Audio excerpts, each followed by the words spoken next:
truth. Welcome to Drop Me Off in Nashville with Scotty and friends. Hey, listen, welcome to Drop Me Off in Nashville, guys. You know the show. It always starts with we just start talking before the record button usually comes on, or we know we're on the air. But we have a special guest today. This guy has been a friend of mine for over 5 years. He came to Nashville for a certain reason and ended up being in Nashville for a whole nother reason. I can't wait to introduce you to him. He's made his mark in country music in his own way. That's very impressive. And we're going to introduce him to you right after this. Get ready. Get ready. Get ready. Ready. Let's do this. It's showtime. Please pay attention. Stop what you're doing and welcome our guest. Welcome back, everybody. Howard Decker. How are you, sir? I'm doing fine. Doing fine. We're at the end of our season. Life is good. Listen, we're in this beautiful Sonic Eden Studios in Nashville with John Albany. This place is amazing, huh? It's beautiful. It's got a great setup. I wish I could tell all the stories that he's actually shared with us, but we're not going to yet. But I'll tell you this. If you need a place to record, a place that feels like home, and a place that's going to take care of you, you come here, right? I would believe so. Yeah, John's amazing. So you're from Texas. From Mesquite, Texas. Mesquite. How far is that from Dallas? Mesquite's a suburb of Dallas. Okay, so when you were a kid, one day you said, man, I like this thing called country music. Is that right? You know, my family influence, my dad grew up with Leon Payne. My grandfather was a fiddle player. I just wanted to play guitar like my dad. Unfortunately, that part didn't happen. Because he was a very talented guitar player.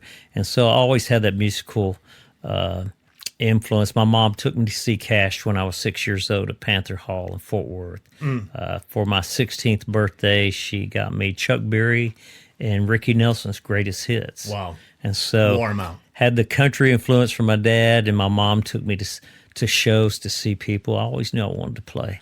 Did you play in your hometown? Did you start a band? You know, we had the little high school rock and roll band. Fun. That's when it's fun. It was fun, and back when you had band practices. And, sure. In the garage or the basement? Where'd you guys do it? Garages, I believe. We have an episode, I think it's our second or third episode, that says From the Garage to Nashville. So I think every band almost starts in their garage, right? That's probably true. That's probably where the parents wanted to put you. So eliminate the sound. But, you know, there's always that beginning point for all young artists. And I think of there's a young friend of mine who's out living the dream right now. And at 14, he came around me, and I put him around great guitar players. His name's William Bagby. And William at 17 got to play the Opry with Rhonda Vincent and Singletary. And at 18, it was Joe Diffie's guitar player until Joe passed away. Rest in peace, Joe. And then he played in the Randy Travis tribute show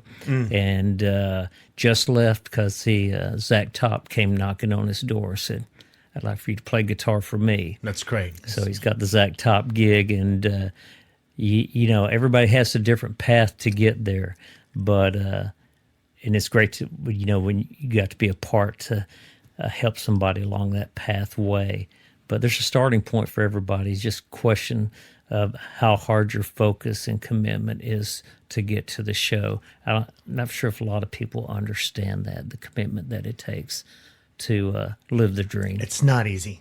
No. If it is, everybody would do it, right? That's the old saying, but it's really true. It's so true, and you have to be honest with yourself on the talent level. And, you know, Scott, you've been in town for a long time, so hundreds of people come to this town chasing the dream, and their grandmother told them they were talented, or their mother told them they were talented, and then they come to Nashville and found out how talented they really were. And but you know, you have to have a passion and a commitment to get to the level you need to be Exactly. So when you're back in Texas, all of a sudden one day you woke up and you said, "I'm moving to Nashville." Is that how it worked? No, What happened? No, I was living in South Florida because all my exes are from Texas, and they both live in South Florida. Bless their hearts. And the words of James Gregory.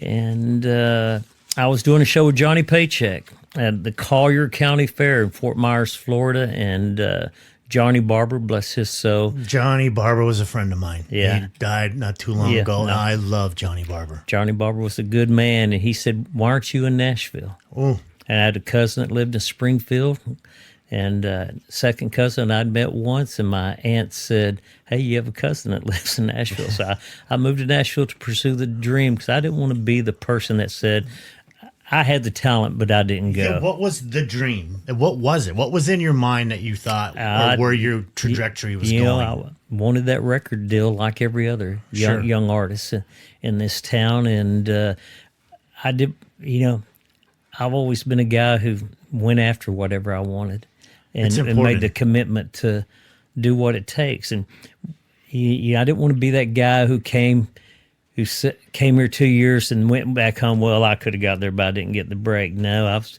willing to stay committed to the dream. And if there's one thing you can tell a new artist that got here, our show is called "Drop Me Off in Nashville," and the whole trajectory is that when you get here, you have to find that path, and when you're on that path, you have to work. Right? It does not come easy. You have to find that path. You have to open new doors.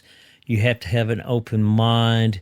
You have to get out and meet people and learn from the veterans, that people that have been here and that can help guide you and point you in a direction, and have an open mind. Yeah, and do a lot of listening. A lot of listening.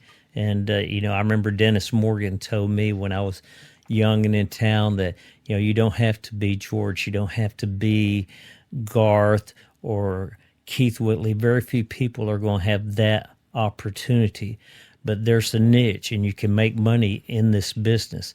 And, a friend of mine played for Boxcar for years. Chuck Jennings, bless his soul, just passed away.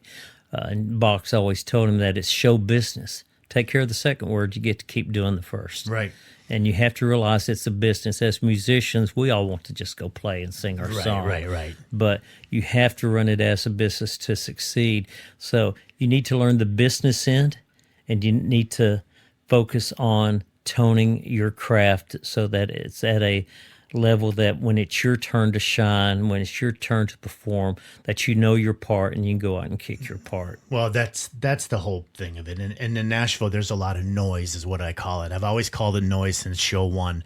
Everybody has their own opinion. Everybody has their own thought process of how things go down in Nashville. But realistically, we all have our own path and what that path is going to be.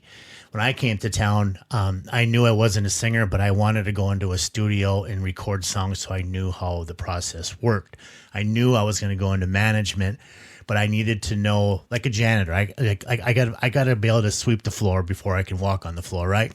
And so I would learn all these different aspects of the music industry because I knew, how can I manage artists if I didn't get what they go through, the stress, the recordings, the bus, all of it. It's a lot. When you first got to town, did you have a few gigs that you found right away that you started playing at? I started playing at the Long Hollow Jamboree. That's probably the first show I did, and it turned out I met Vaster Clements there. Vaster would go over there and play on Thursday nights, just sit in, because he stayed up at night because he was always on the road every weekend, being the superstar player Vaster Clements was, and quite the mentor. And, you get out and you don't realize that there's so much just talent in this town.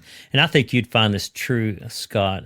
When you come to this town, you're here a couple years and as an artist, and then you go back home and you sit in with that band you thought was really good, or you go and see the band you thought was really good, and on your way back to Nashville, you go, "Oh, those guys weren't that good." They were not that good. Because I'd not been exposed to the playing level that is in this town. It's no disrespect. It's just the truth. It's just a different level, right? It's a different level of players, and then when you've honed your craft and you're at that same level and you have their respect, players, then you know that you've worked hard and that you've achieved some success. And whether fate draws you in that right line where you have that right door open for you, you have that right financial backer that Important.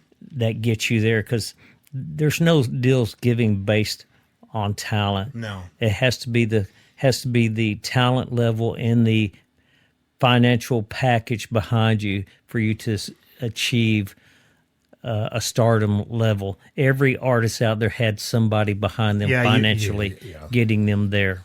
I'm managing an artist, a Billboard artist. He has 3 Billboard charts right now. We're on our 3rd one with a song called You and Me in Miami. His name is Michael Gillis. And Michael, he is in his career and he's self-funded. And there is a lot of funds that go out the door to get him to where you have to go.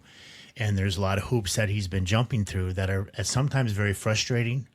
And then we quickly are realizing some of the people are not so honest. And what they say they're going to do is far from what they even can or attempt to do. And so that process also is there where you have to filter those people out. But I want to go back to you because this is really important to me. I started dating your wife, not your wife. Sorry, Glenda, love you. I started dating your niece about 10 years ago.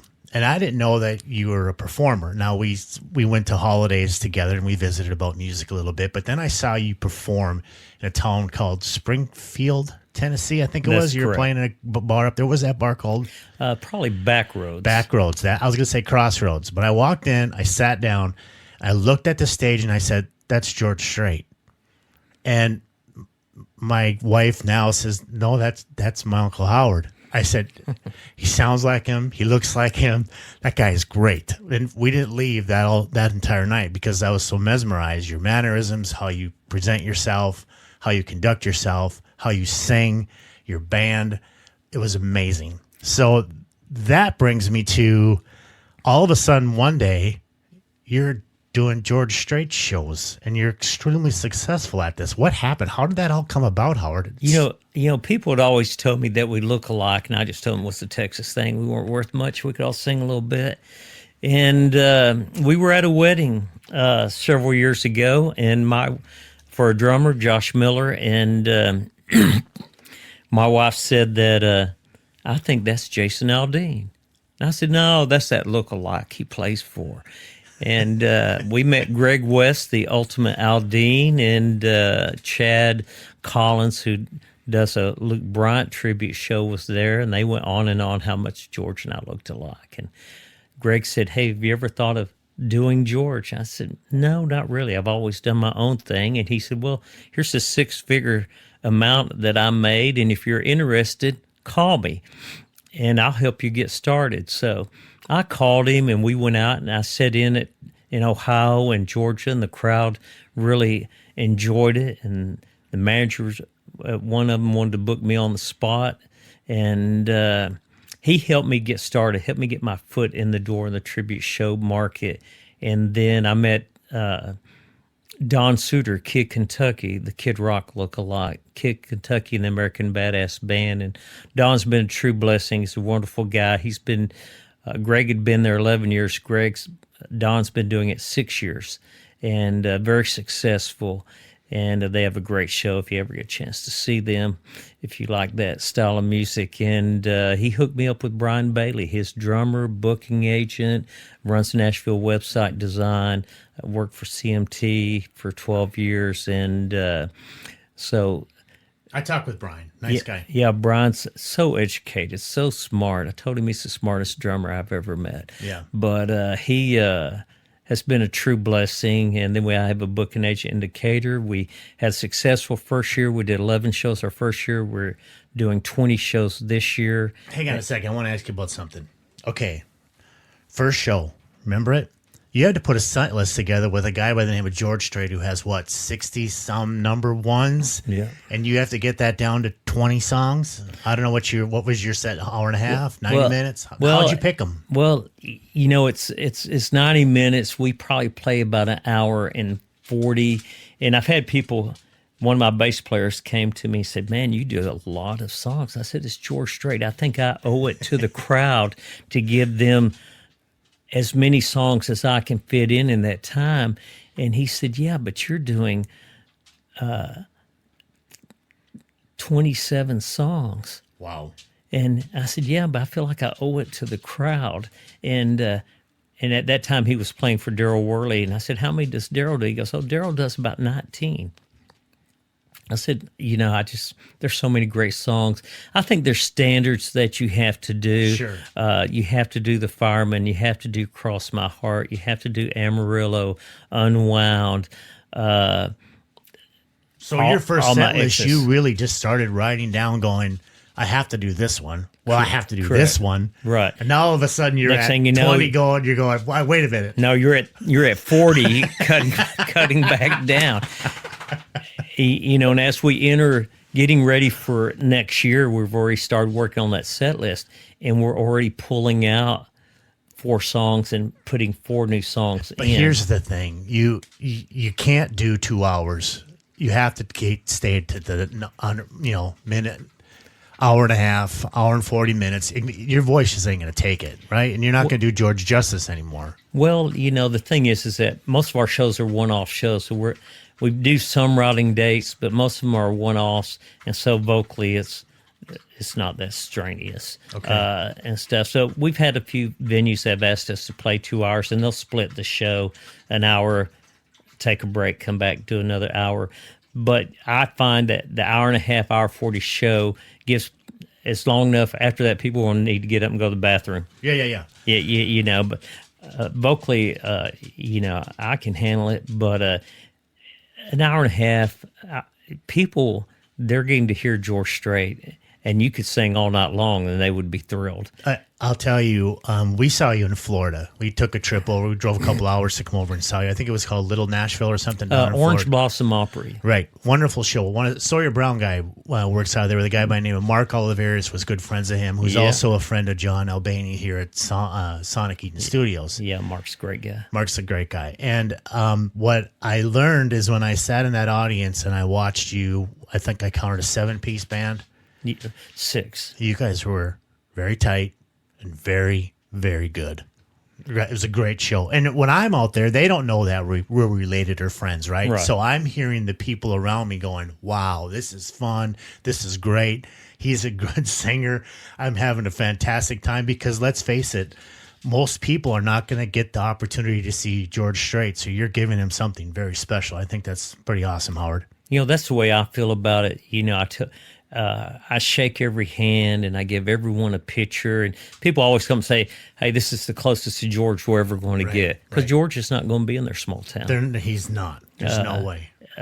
And how much longer George plays, who knows? He did 5 shows this year, did 7 each of the last 2 years, 9 the year before that. But one of the unique things about our show is that we have Mike Kennedy's drumhead from the Cowboy Rides Away tour, Mike Snare, that he played on all the Strait shows. His wife, Margaret Kennedy's a dear friend of the show, and she gave us that and donated that for the show. Everyone knows Mike unfortunately lost his life 7 years ago in a car wreck. Mike was there 30 years. And it's wonderful to have a piece of George's show in our show. Absolutely. And the crowd is very appreciative of that, and it reminds them all of how precious life is. And she had gotten a job promotion that day and called him, and he didn't answer. Rest in peace, sir. That's terrible. And what the in-town top session drummer, Mike Kennedy, and a great guy. Margaret's oldest daughter came to our show Saturday night, and it was her first time to come because she had a hard time dealing with the loss of her stepfather. And I told her the story of how Mike was such an outstanding guy, and I'd called him once and said, "Hey, I've got a gig tonight. Can you make it?" He goes, "Oh, brother, I would, but we're here at Texas Stadium. We're fixing to walk out on the stage. I can't help you tonight. I can't help you tonight, but can you call me some other time?" But I think. Speaking of that, you were at a stadium and you got mobbed. Correct. And people just couldn't get over it. It was it's happened a couple of times. We were in Kansas City. Margaret called Tom, his former road manager who passed away last year, and we went to Kansas City, and probably I wore the hat. About first time I went to the restroom, about 15 people stopped me. About 500 people came down the aisle for pictures, and the second time a lady stopped and asked for a picture, and I turned around. I had a horde of women on top of me, and a little bitty police officer over here trying to get them off. Security guard. Then I look over here comes the SWAT team, and they come over and pull me out to a safe zone area. So that was my first experience getting mobbed, being George. And then so can you imagine some of these artists, they have a life like that every day? I know, and people don't understand that. And they just want to be fans. They just want a picture, but they don't understand it. There's some private space a little bit here. There is. Yeah. And you experienced it. I mean, you had to be hauled off by police officers just to stop the madness. Correct. And in Nashville, we went the day that it rained, and Margaret called Alan, his bus driver, and he picked us up, and we went to the pre-show party and met Huckabee. Him and I have some mutual friends. Met Bobby, who took Mike's place. And when we left, we met the sound engineer. They left early because they knew the rain was coming. And when we went upstairs, the lady stopped and said, "Oh, my brother's George's sound engineer." He said he finally got to meet George today. And I told him that wasn't George. And we went down on the field, and every time we stood up, everybody came for pictures. There's pictures of me walking through the stadium crowd. Everybody's got their cameras out, and George is watching Chris Stapleton, and then security threatened to kick us out because people wouldn't stop coming. And then there was a torrential downpour, and no, we have not met yet, but Alan did text Margaret the next morning and say, "I'm sorry about the rain. I was going to get y'all on the bus." So I feel that we'll meet somewhere down the line. When the time is right. When the time is right. And it's almost better that way because it's supposed to happen when it's supposed to happen. Hey, listen, you guys, we're going to take a short break. We're going to come back, and we're going to talk to Howard about his wife and how she has adjusted to this new star fame of her husband's.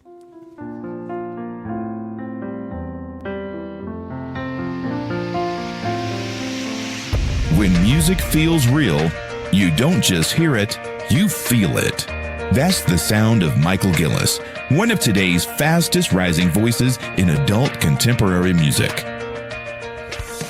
You walk in a dark room like crystal candlelight. Michael's single, Working with the Rain, stormed up the Billboard Adult Contemporary charts, debuting at number 21 and climbing to number 13. Then came Can't Hide Beautiful, holding steady in the Billboard Top 40 and streaming in over 30 countries. And his breakout hit, You and Me in Miami, reached number 2 on the Euro Indie chart. Proving his music connects across oceans and generations.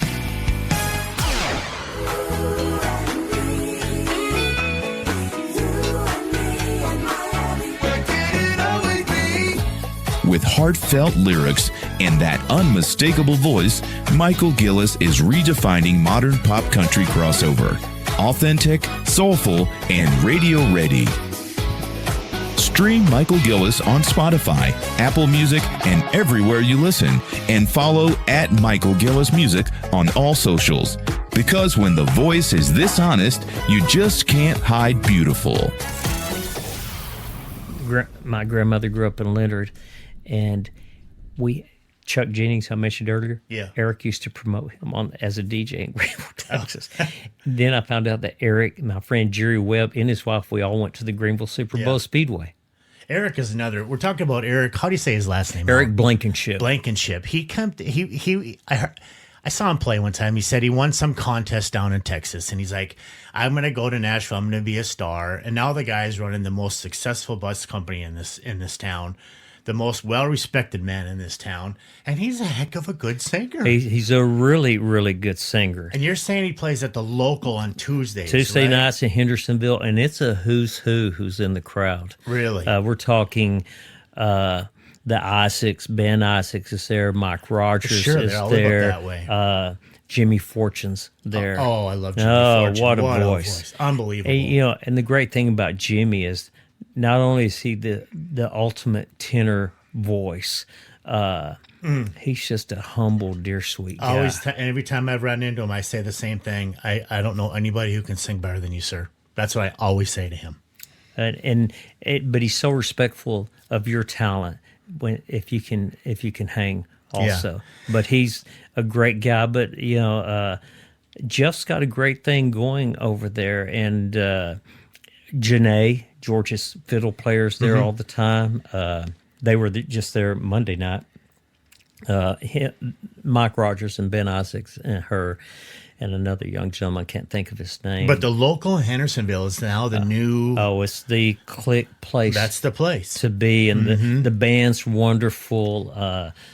Tom, nice sound out of there. It's not too loud. No. The food is great. The service is fantastic. It's a great little bar. And the food's reasonable. It's reasonable and priced. It's high quality. That's it. Steve Ledford, one of my bass players, plays for Eric over there and the Designated Drinker Band. Tom Killen plays for me, 30 years with George Jones. Wonderful stories. Yeah. He's that steel guitar player, right? Yeah. Unbelievable. And his son is the famous golf coach, Matt Killen. Unbelievable. And he's taking care of Tom Brady's kids, I think, right? Yeah, Brady's kids get golf take lessons from him. Tiger Woods, Justin Rose, Justin Leonard. He's the swing coach. He's doing very, very well. So I want to switch gears. This is important for me to talk about because behind every man is a good woman, right? Correct. And you have a great one. Glenda is your beautiful wife. Hardest working person I've ever met in my life. She is about the sweetest thing you can ever imagine, and she's a big supporter of yours. She is, and she makes everything function. Of course, she's so organized and on top of everything, and the hardest working person I've ever met. And she loves the music. We met at a gig I was playing, and the two funny stories about that. I asked her out. She told her mother she was going to go down to this gig, and if I didn't ask her out, she wasn't going back. And I asked her out, and she turned me down. It was her I didn't know that. Was her daughter's birthday. Oh, okay. Well, that did make sense. Then. And then next Ashley. week, and then next week, I took her to this hole in the wall gig that had rooms upstairs. She goes, I wonder why they're going upstairs, and we figured out why they were going upstairs. But it's been I think at first an adjustment for her, the George situation, because at the regular gig you don't. Yeah, you're going to the bar. George, now you're attention. On a bus. Yeah, and then back then I always had a mustache, and so. That's right, you did have a mustache. So some people saw the George thing, and when I shaved it off, they realized how much we both look alike. And so that's, there's been a time or two I thought she was going to take somebody down when they got a little too carried away. But she enjoys it, and it's all out of love, you know that. Yeah. What does she think about getting on this bus? Because she's been with you to a couple of shows, right?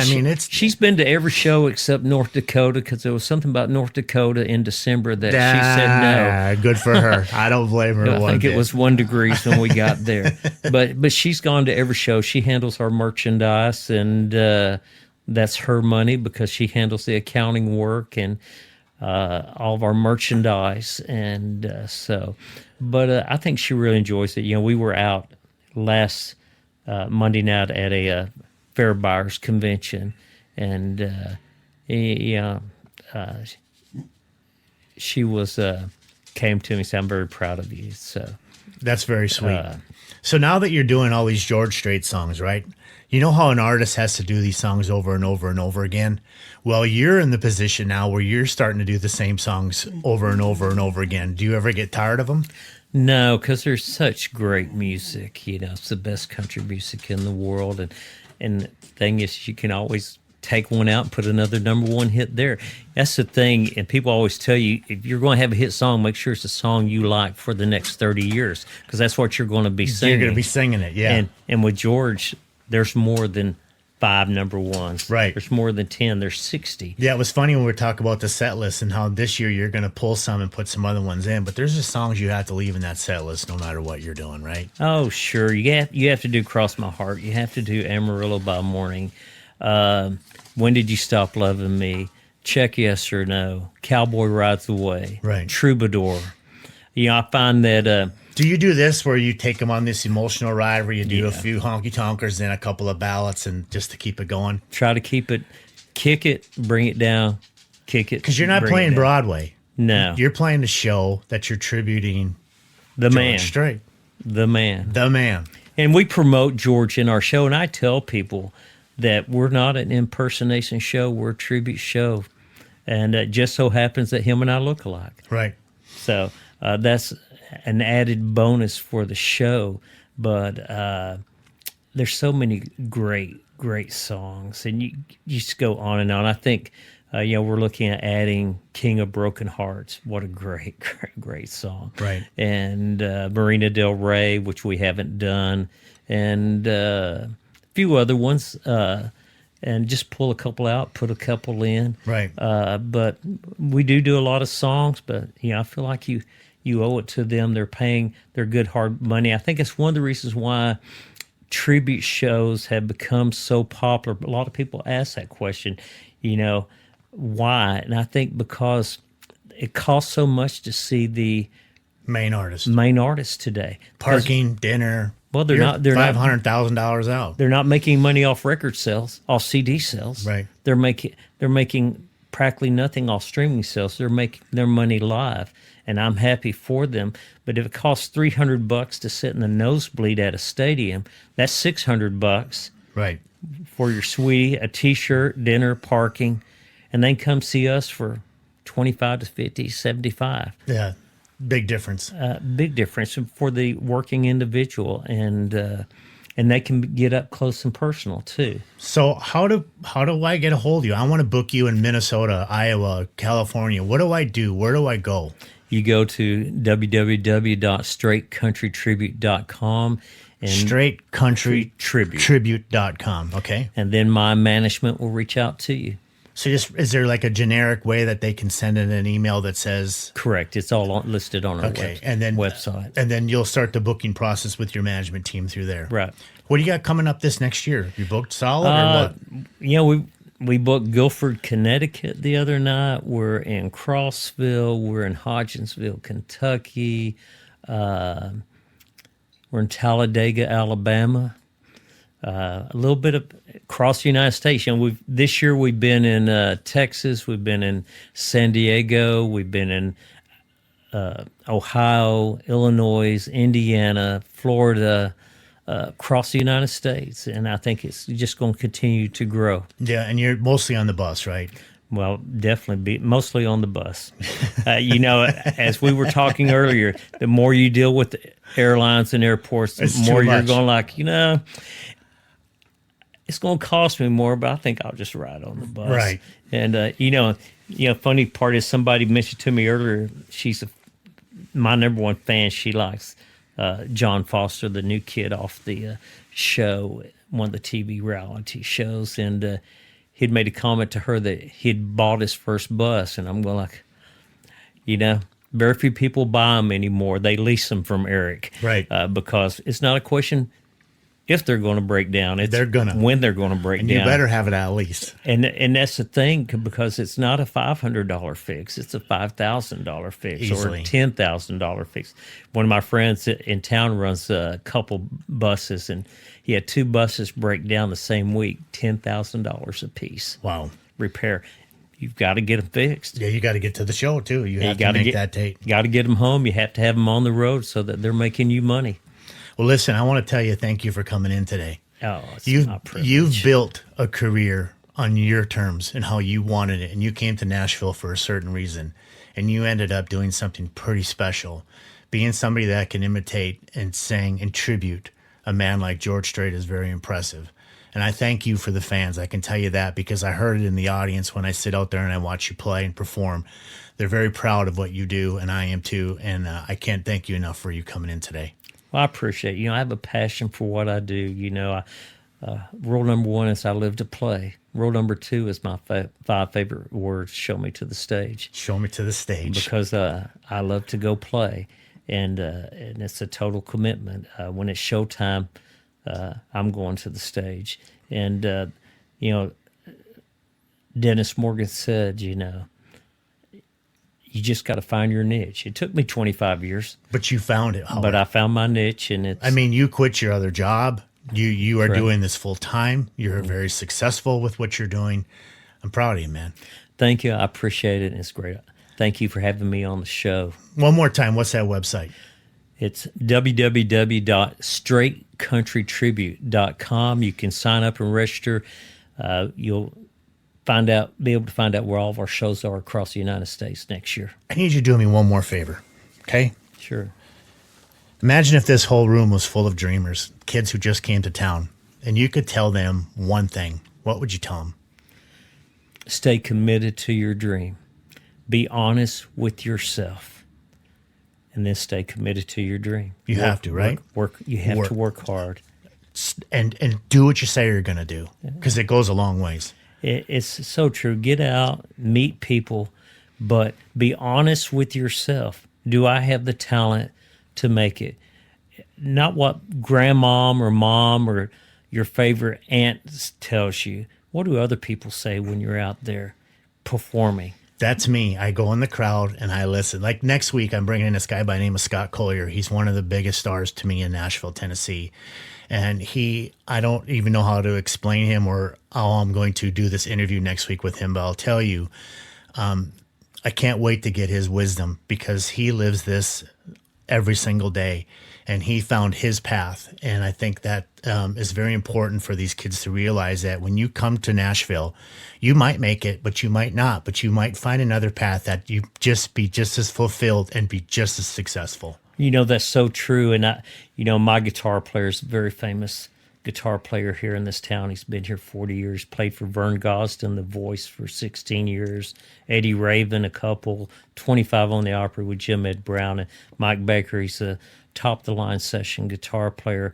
But he said when he was not on the road with Vern, he worked at the Palace for 19 years, and said, I saw so many great singers that came to town that never got a deal. He said, every Wednesday they'd pick a local artist. And he said, I remember the week we picked Ricky Van Shelton, and he was so excited to get to play with the Palace Band. He wasn't a star yet. Right. And he said, as sad as it is, there were 10 other guys that out-sang Ricky Van Shelton. Right. Great voice. He said they never got a deal. Imagine that. And he said Alan was working up at the post office.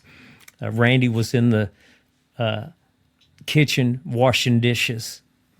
Randy Travis. And yes. Yeah. And they all became stars. Yeah. And those 10 other guys didn't. That's how tough it is in this town. That's how tough it is to be lucky enough to get a break. But you can find your niche. You can make money in this town. For sure. You just have to find your niche and be honest with yourself. Right. That's exactly right. Hey, Howard, thank you so much for coming in today. You all been listening to Drop Me Off in Nashville. We're at the incredible Sonic Eden Studios again. Check it out if you ever get a chance. Look them up online. John Albany is a fantastic human being. And Howard Decker, thank you for what you do, sir. Thank you, Scott. Appreciate it. Thanks for joining Scotty and Friends. Don't forget to like and subscribe to join the Drop Me Off in Nashville family. Engineering and production provided by Podcast Production Music. Well, Nashville, can't thank you enough for all the time. Y'all come back now. Here?